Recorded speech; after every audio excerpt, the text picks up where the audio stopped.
Јавното предпријатие Пазаришта работело со добивка во периодот април-јуни годинава, покажува финансискиот извештај за работата на предпријатието.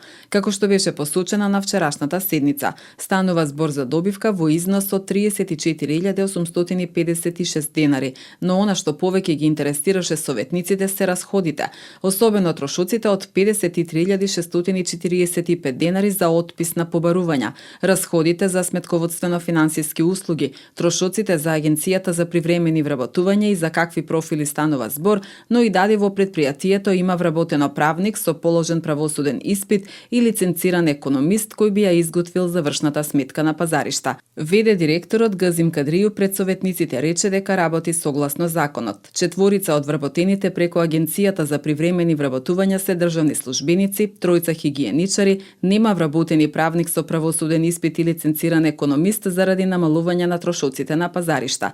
Наместо вработувањата на конкретните профили да го чинат на годишно ниво околу 1.600.000 денари, за истата услуга се ангажираат однадвор лиценцирани правници и економисти, а предпријатието троши многу помалку пари, рече Кадрију. За да се постигне овој резултат, требало многу работа, ангажман, сериозност, одлучност и честна работа. Ние денес сме како пример на успехот, како еден добар модел, заблагодарувајќи се на одлучноста да го направиме разликата меѓу нив и тие кои биле пред нас.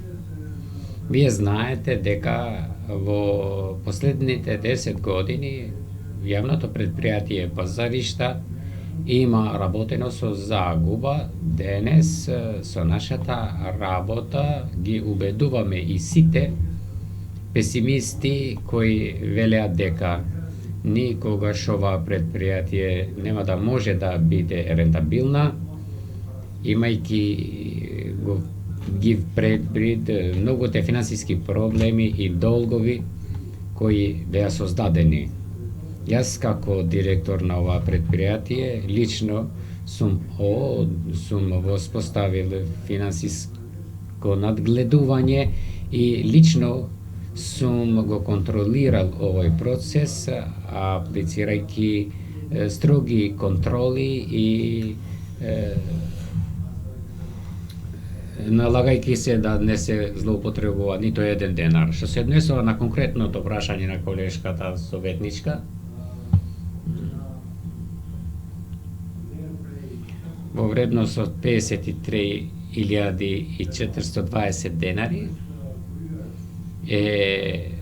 се подмирени долговите врз основа на закон, нешто што предпријатието во минатото пред 6 или 7 години имал фактури. Сигурно дека зборуваме за отписот, тоа е направено врз основа на закон.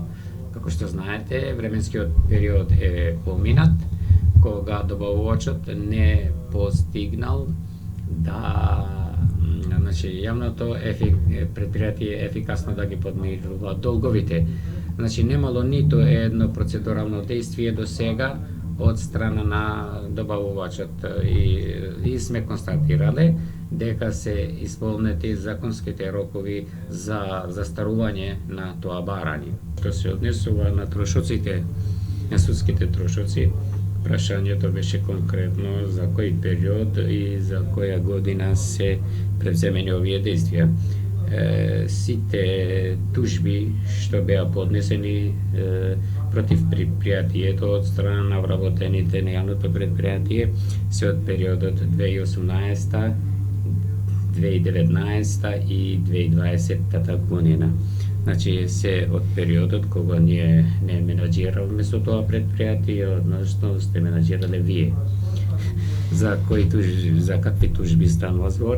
Станува збор за тужби кои и предпријатието законската обврска не ја исполнувал кон вработените и не платил регрес за годишен одмор, или така нареченото К15. А што се однесува на прашањето што ние сега за моментот имаме недостаток на квалификуван кадар, во конкретниот случај правници со правосуден испит. Ние денес исти тие правни услуги, значи ова е способноста на менаџирањето и економското менаџирање. Значи од 14.000 денари, ако ние би вработиле привремен еден правник со правосуден испит, за еднаш тоа предпријатие ќе беше од дополнително опторетување месечно од 70.000 денари бруто плата, а годишно може би 800.000 денари. И истото се поврзува и со лиценцираниот економист, како ние да бараме такав кадар во пазарот и да објавиме во глас, значи бруто платата ќе биде 60.000 денари месечно или 740.000 денари годишно, а оваа услуга ние го обезбедуваме за 22.000 денари. Значи, ја гледате разликата. Ако вашите совети би ги прифатиле ние, за две вработени за економист и правник, јавното предпријатие ќе имаше трошоци дополнителни во годишна основа од 1.600.000 денари.